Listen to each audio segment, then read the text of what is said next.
Awesome. So we are going to get started. We're going to talk a little bit about what's coming. We finish on August 8th. That is the end of our 4 weeks. Our 28th day is that day. So it's a Saturday. What I'm aiming for is for everyone to come in for biometrics that day. So we're going to do the same thing that we did at the beginning and have a link where you can sign up for times. So I'm going to hopefully have like morning, and then I might take like an afternoon break and then do mid-afternoon to hopefully accommodate everyone. But I will probably start that as early as like 7 to hopefully get people before, if they're working out at 9 or before they're doing whatever, to get folks availability in the morning and then in the afternoon on that Saturday.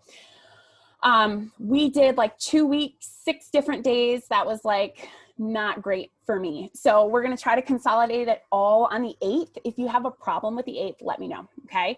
As soon as possible, if you could, but that's going to be our like way out day. You're going to weigh in everything. That form that you filled out at the beginning, we're going to dig into that, talk about how things have changed for you. You're going to get a little bit of an exit of like what has changed over the last 4 weeks for you and like nutrition then to now. And just kind of moving forward, like what are steps moving forward and what are things that are available through the gym for you? What are things available that you've learned that you can just implement through life? I talk about this pretty often, but like my goal for you is to have tools, like lifelong tools that you can use throughout your life to be at your most healthiest and to reach like your goals for a healthy life. So the 8th is when it's at. Look out for, I'm going to post it in the Facebook group. I'm realizing not everyone watches these, which is, what you put in is what you want for this group. But I'll post a little something in the, the Facebook group. Okay. So just so you guys know that, heads up for the 8th. Okay. Awesome. So we're going to get right into it. We're going to talk about snacks and cravings. So this week, like each week, we build on our habits. So know too that we're going to continue with the plate method. We're going to be focusing also on hunger cues, and we're going to learn here like where hunger cues really help with like getting in tune with snacks and cravings and like kind of diving deeper into that. So snacking habits, generally, right? 91% of Americans have at least one snack per day. So if you're a person who never snacks, like you're definitely in the minority. The large majority of people snack. 64% of people consume 2 or more snacks in a day. So more than half of people, right? So one study showed that through snacks like briefly satisfy hunger and promote feelings of fullness and satisfaction, right? With like getting rid of that hunger. But their calories aren't always compensated in the next meal. So meaning like, so say you have like a 200 calorie snack, and then 2 hours later, you're eating your next meal. Maybe that's lunch or dinner, but you're not making up for those calories that you ate in that meal. So you're actually increasing your caloric intake by like 100 to 200 calories. So that means like we're still like really bulking up that plate, or we're not like in tune with our hunger cues and just like cleaning that plate. And so that snack just really those snacks, especially when there's more than one in a day, can really add up. So extra, if you say you only did 200 calories per day, right? For a snack, that can add up to a 5-pound weight gain in 3 months. So especially like if you're working hard to lose weight, you're working hard to maintain, or if you're looking to build muscle, like you can see how the deck will be stacked against you if you're not A, in tune with your hunger cues, and B, not paying attention to like how much you're snacking, if that makes sense. So why we snack? A lot of times, like folks come to me and talk about like their nighttime snacking, they're snacking midday, and a lot of times it has to do, you're not eating enough during the day. A lot of times that's like skipping breakfast and then being like ravenous by like 10 or 11 o'clock. And so let that be like, let this practice of this past week of hunger cues serve you to realize I am hungry maybe at certain times, maybe we're not eating enough through the day. So again, that's like really, really getting back in touch with your hunger cues and like maybe leaving too much time in between meals. Sometimes it's just a habit. Sometimes we're just used to sitting down at night and grabbing what we grab or having that snack at night. I know I am that person. So breaking that habit, breaking the cycle of like just grabbing that, can be a piece of that. Understanding like the why is really helpful. A lot of times we're like not okay with feeling hungry. So maybe you're on the opposite end of the spectrum. A lot of folks like don't pay attention to hunger cues, really let that get out of the way and then like feel nauseous because they haven't eaten.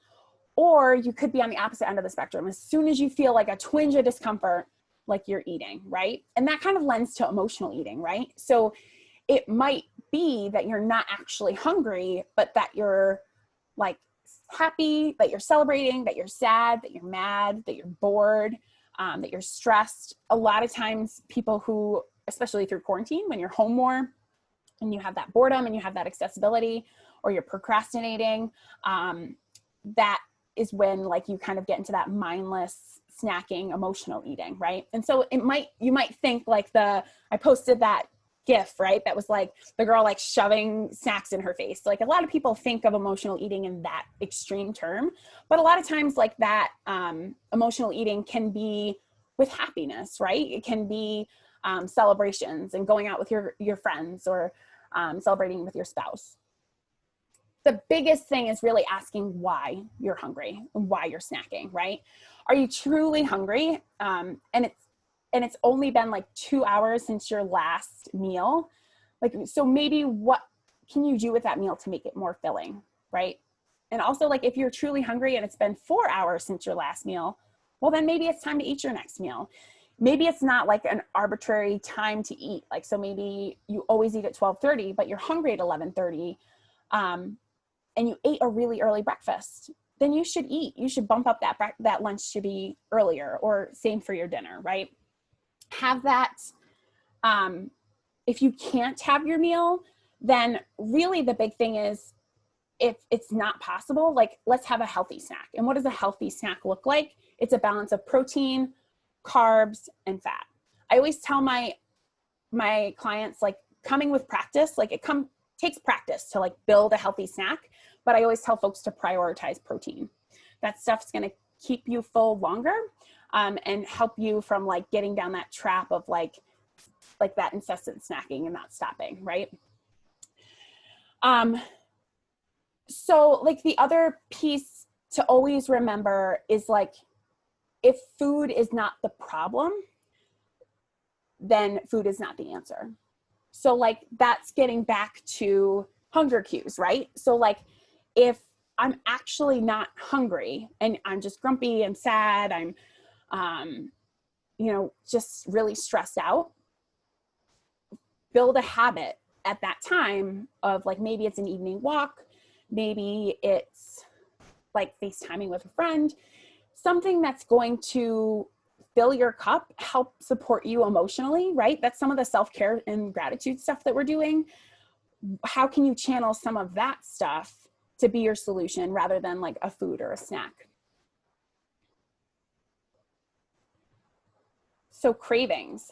So cravings are a good way to distinguish whether you're hungry or is it a craving is like doing that apple test. I also say the protein test. It depends on like what works for you. But because for some people an apple can be like a sweet treat, right?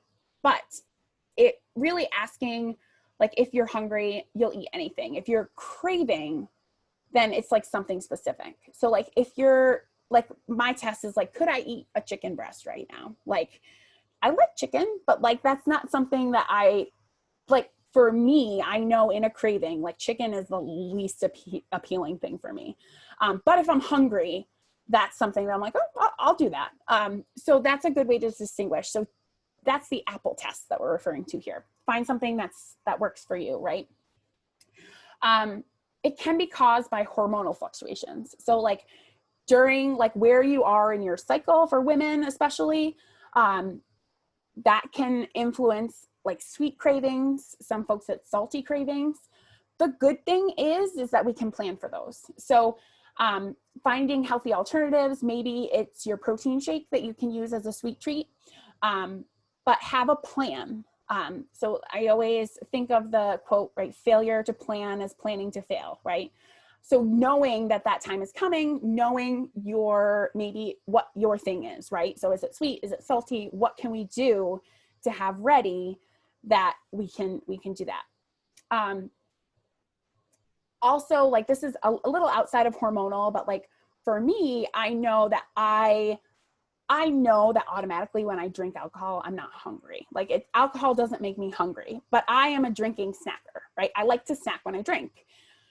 That leads to a lot more calories because I'm drinking and from getting those calories. And then I'm also like, ooh, let's get pizza, let's get snacks. So I always tell my folks that I work with, my clients, that how can we plan for this? Can I do a fruit and veggie platter with some like meats on it? That's in my fridge before I crack open my bottle of wine or whatever I'm drinking.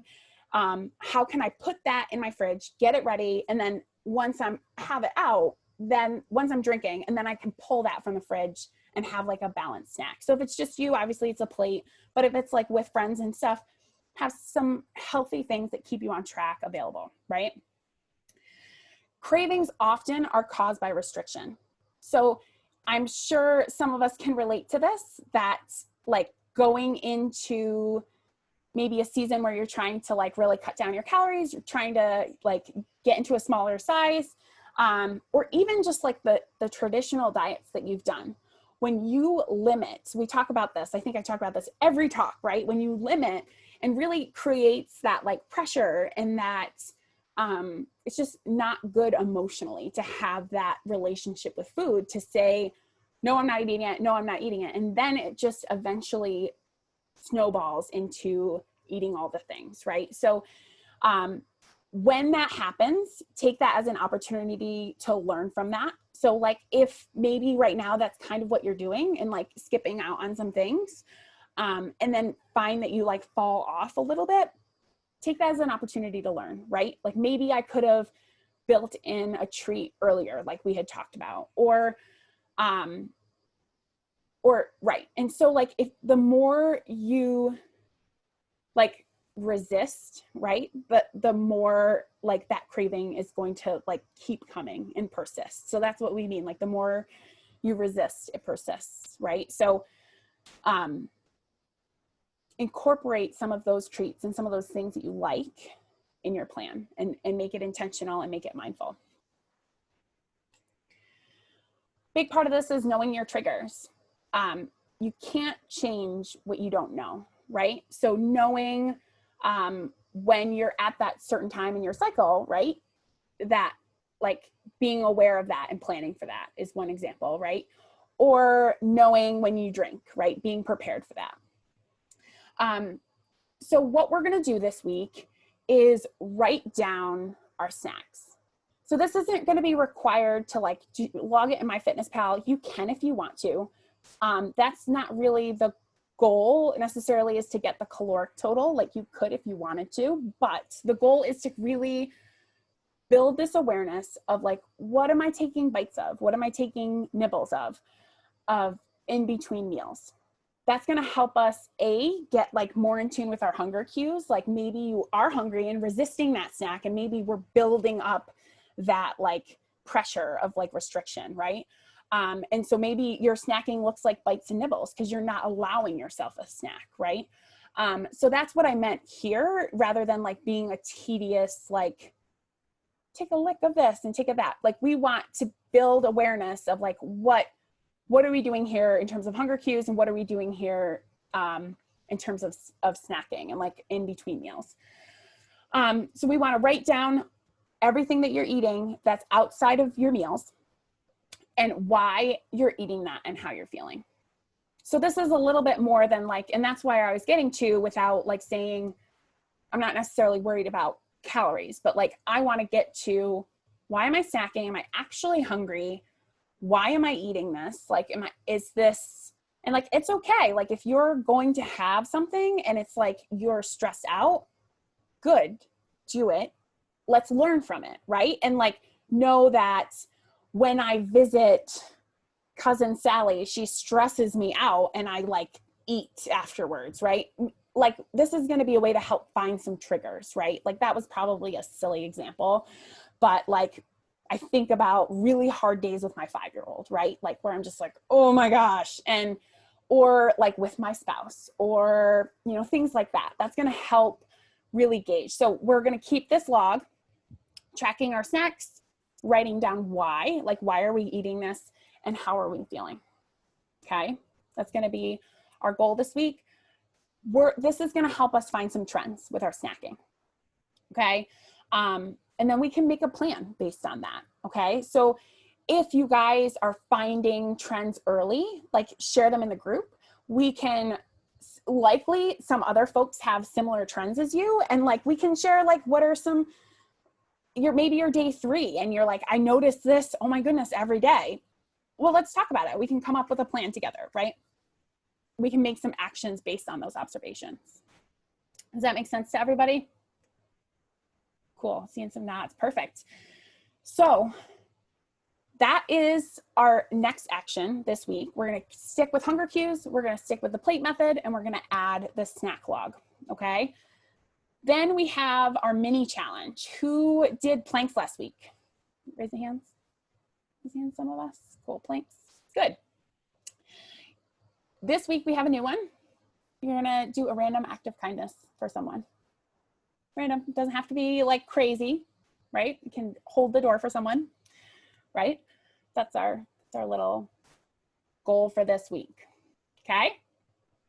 Cool. If you want to share it, even better. That's awesome. Like I know you're not looking for like a pat on the back for being nice, but might give somebody else an idea of like what to do.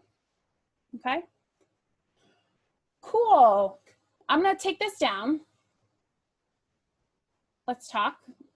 Everyone's muted, but this is a time for questions. Any questions with snack logs, with hunger cues, anything, everything's on the table. I have a question. Sure.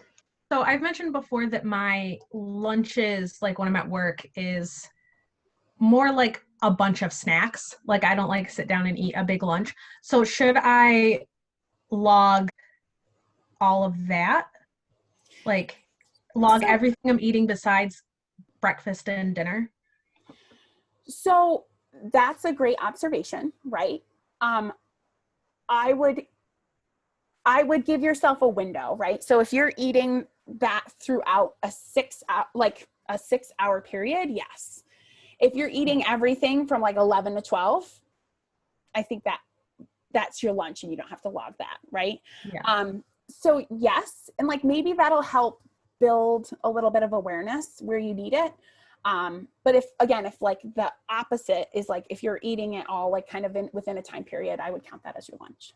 Okay. I'll probably log it all because I think sometimes I'm not eating enough, and it'll be good to see when I'm eating and why, and yeah. And like pay attention to those hunger cues, right? Like, because if you're eating a snack and then like 15-20 minutes later eating another snack, like maybe we could have had protein that first snack, right? And that could have carried us over a little bit. Like can we like do our protein and our veggie together at least? Yeah.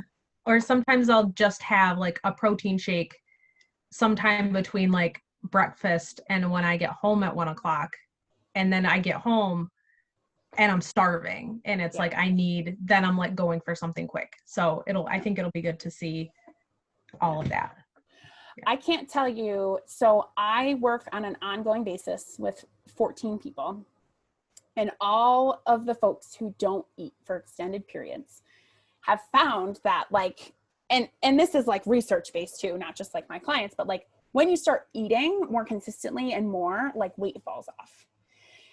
Because like your body is no longer in that starvation mode, because like your body right now doesn't know when the next calories are coming. So they're holding on for dear life, right? 90% of my folks, I'm making them eat more. right? And that's the big game changer. And so like energy levels, hunger levels are better, but they're also losing weight, right? And getting closer to goal. Does that make sense? Yeah. Yep. Okay. Pam, you had a question too? Just, yeah, I have a question. Guess what it's about? It's about the treat. Speaking of hormones, man, I was in a hormonal period last Saturday, and that treat assignment really threw me all week. And I finally did my treat yesterday, and I decided my treat was going to be a Frappuccino from Starbucks, and it didn't go well. So I want to talk about that, just see how we can plan better treats. So, you know, I had mentioned in one of my posts, I had an apple, and the apple tasted absolutely delicious. And I think it was because I hadn't had that much sugar, or definitely decreased amount of sugar in the last couple of weeks. And the first sip of that Frappuccino, it was just gross. And I was so mad because that was my treat, and it tasted disgusting to me and super sweet. And I felt guilty.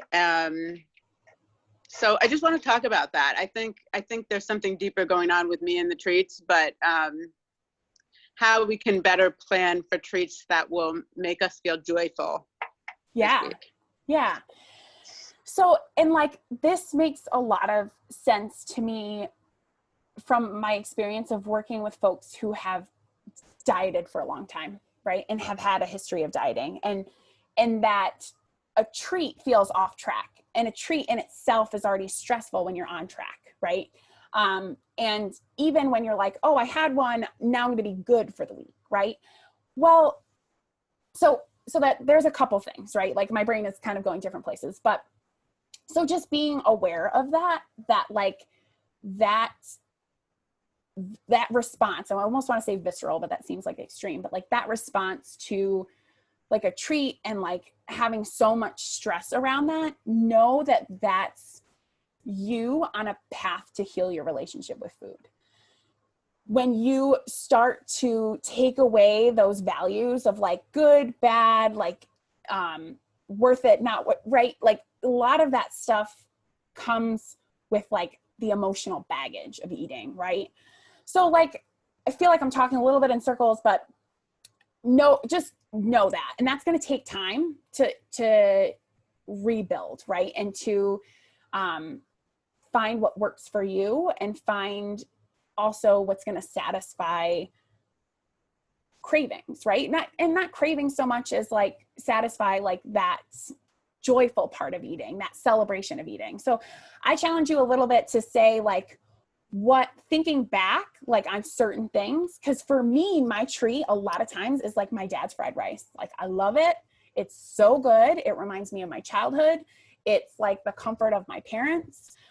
That's something, a treat for me. So like kind of digging into that like emotional connection, like of what's maybe you have on your birthday that brings you joy, like what's like a celebration that you have with your kids that you really like, and then find those things that, because food is cultural, food is part of your family, it's part of your celebrations. And we try to remove that because like that's, oh, those are bad days that I have nutrition wise. But like, how do you incorporate some of that to keep you on track, to keep you joyful? And so it can be really a much harder struggle for one person to the next. And like sweetness, like I definitely hear that once you decrease your sweetness, like dark chocolate is a really good alternative, right? Because it's not so sweet, right? And then, because the Frappuccino, like that's really high sugar, right? It's fine if you want that for your treat, but like if it's grossly sweet to you, then like, so maybe it's something with a dark chocolate. Maybe it's like a flourless cake that like isn't as like, is more rich than it is like sweet, if that makes sense. So think about that in terms of sweetness, but also think about like, what are occasions that bring you joy? Usually those occasions come with food, right? And like, you don't have to eat that stuff all the time, but like just being aware of that, and like it helps with like, what's a good treat that's like brings you joy and is satisfying, right? Is that helpful? Yes. Awesome. Thank you. Good. Any other questions? I was wondering about, so I know this week, are we still doing a plank also, or is that we No, move so on to the next we move on challenge to with it. the Yeah. We move move on? on to Okay. the next. Yeah. So you still have your 16 workouts in the 4 weeks. You should be chipping away at that. Know too that rest and recovery is good, and that all movement is equal, right? So if you're going on a walk, if you're doing a workout, don't make it that like moving your body doesn't count unless it's painful or unless it's like dripping sweat, right? Like you might just drip sweat by walking these days, but because it's so damn hot. But know that too. And like if you swim crazy, like if you swim a lot with your kids for a half an hour, like chasing them around, that counts, right? So movement of I'm your hitting body. those. Yeah. Yeah. My other question was the whole snacking and treats and all that. I find myself like a lot of the times after I eat a meal, I don't know, like I think I have a sickness. I have to have something sweet. Like, so I've been just like, I'll eat lunch and I'll pop like 2 little dark chocolate morsels. Like I just pick some of those up because I know I just have a sweet tooth. Like, is that an okay solution? Like, I mean, I'm not overindulging in it. It's not like I'm going crazy and like eating a big piece of cake after, but like I just constantly feel like I need to satisfy my sweet tooth. And so that's been like my go-to. So that's right after you eat. You're Yes. okay. Yeah, like I can be so full and still feel like I need something sweet. Yeah. I don't know why. That's just always been me. And like to the point where I almost feel nauseous if I don't have a sweetness to counter it. Yep. Anybody else have that? Is that like a medical? Yep. Lisa, and I saw Tom gave a thumbs up. So I think Okay. you're not alone in that. That's Okay, why I'm good. always like, peek, ask the questions. It's good. So like, yes. So a couple things, right? Having a sweet treat and like having that this is like a great learning experience of like, is that a craving? Am I hungry? Like, and remember like the rules for the treat, right? Like you have to be hungry and it has to be good. So yes, in general, you can have dark chocolate if you wanted, like, and especially in moderation, great. But like if you're full, super full, and like still eating that because like it's a habit, check in with yourself a little bit there, right? Like it's almost like a waste of that treat. If you're an hour later, like feeling a little hungry and like, you're like, I could really go for that, eat it, right? But recognize that like, you're just like feeding that habit, right? Like it's the same as like, if you go to the grocery store and you get your kid something every time, right? And then she's going to have a meltdown, right? If you don't get that each time, right? That's basically the same thing that's going on here, right? Because you're accustomed to that. And like, this is your like adult meltdown, right? Just to like kind of put it in like plain terms, right? And I don't want you to eat something and feel nauseous, like that. Yeah. Like that can, right. That can be unhealthy in that type of relationship. And it's definitely culturally too, something that we do, right? Like of having a dessert after dinner. It's like an American culture kind of thing. But I encourage you, like if you're that person, wait a little bit, plan it out. And if you're going to have it, like make it intentional and make it when you're hungry. Is that helpful? Okay. Cool. Awesome. And like, no, this is a learning experience. Like, so tomorrow I don't expect you to totally change that and be on board, right? Like just start exploring that a little bit more, right? And if you're going to do it today, fine, do it. Maybe start on Monday with like, okay, checking in with yourself, right? Just be intentional about a few days. If it starts to feel like, well, I'm super restrictive, I can't do this, then reassess, right? It's a process. It's a process for sure. Cool. Any other questions? I guess I have one more then. So I feel like I stay on track pretty well throughout the week, and then the weekend hits, and that's when I want to enjoy some adult beverages. And like you said, with that comes the snacking. I feel like you said I cannot be restrictive and tell myself like, don't drink, because that's just not a realistic thing for me. So I think like I definitely need to be more aware of, like you said, knowing where I'm going to be and maybe having a game plan for like giving myself snacks and things like that. So I don't know if you can speak on any of that as far as like a plan or what we should try to do to counter the drinking and snacking. So there's still like have a plan is like the most basic thing. So you're still going to have your adult beverages, like plan how many of those you're going to have, right? And make it, and with the beverages, it depends on what you're drinking too, right? So like we could go down a couple rabbit holes with this, right? With make sure like you're having a lighter beer, like if you're drinking beer, like it's a Mick Ultra or Michelob Ultra or something like on the White Claws are the Claws, right? The culprit. The seltzers, right? So pay attention to that, right? If you're drinking like craft beers, like beer, like a big guy from like Slickfin, right? You're just be more cautious. You're like really boosting your caloric intake. So a lighter beverage, right? Vodka seltzer, if you're like more on the liquor side, gin seltzer, gin diet tonic kind of thing. But snacking, like for me, what I described before is exactly what I do. I build out, and it's like a cheese board. I don't know. It works for my brain, right? Where I have that prepped before I even crack open my first seltzer, because I drink that too. But like before I do that, all of that is there. And sometimes like it's not the perfect stuff. Like sometimes there's like lean deli meat, but sometimes I have like pepperoni on there too, or something like that. And like I limit my cheese because I would eat all the cheese, right? So like, and then I bulk up everything else with like cucumbers, carrots, celery, peppers, things like that. And then if I'm like really like, this is kind of going to be my meal or whatever, I'll add like a dip with non-fat Greek yogurt and like Hidden Valley Ranch mix, right?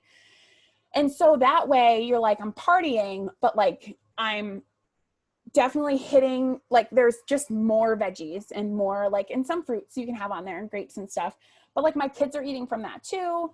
Like I'm like, it's there and readily available versus like having my chips out or having like, look, even the girls' snacks out, right?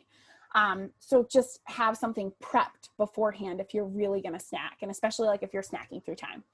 My other big tip is making yourself drink a glass of water in between drinks.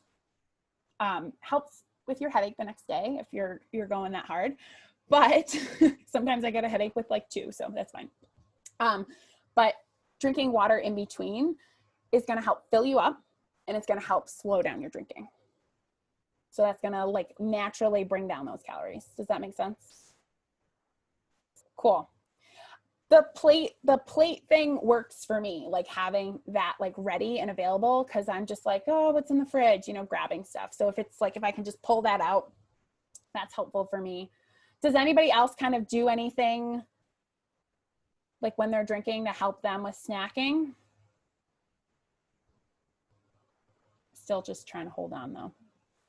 Just do what we can. I just don't snack. It's good. Awesome. But I think it's, I don't think it's the healthiest thing actually, because I think I'm like, it's that Weight Watchers mentality of this is my points. This is my snack. My vodka salsa right now is my snack. Yeah. So I don't know if it's the healthiest or not. Because if the last week I wrote down my snacks, it would be like 6 vodka seltzers. That would be my snacks. Yep. And so I hear you. I remember being in my 20s doing Weight Watchers and being like, well, I drank all my points. I can't eat anything now for the rest of the day. That's not healthy. Like, I literally was there regularly in my 20s. So like, that's not, sure, I lost weight. I gained it all back. So yeah. So make a plan. And especially like if it's through hours, like if you're going longer than 3 hours and like having those drinks and convincing yourself you're not hungry in that time, like you might be a little out of touch with your hunger cues, and your alcohol may be inhibiting you from like being able to tune into those hunger cues. So like as you practice more with hunger cues, it's going to be easier while you're drinking, even because it's like that muscle. The more you exercise it, the stronger it gets. So just pay attention, especially if you're like drinking through certain hours, right? Especially beyond 3 hours. Does that make sense? Cool. That's all I got this week. Awesome. So save the date for the 8th. Okay.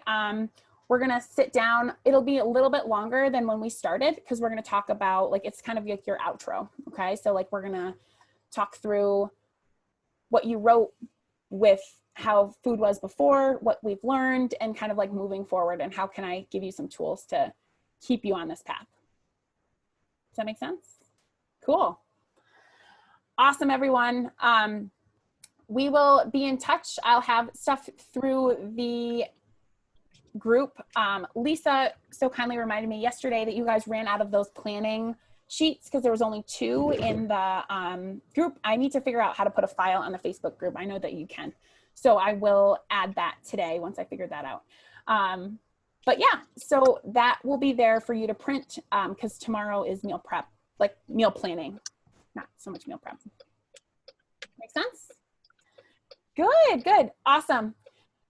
So great to talk to you all and see you all, and we are chugging along into week 3. Awesome, guys.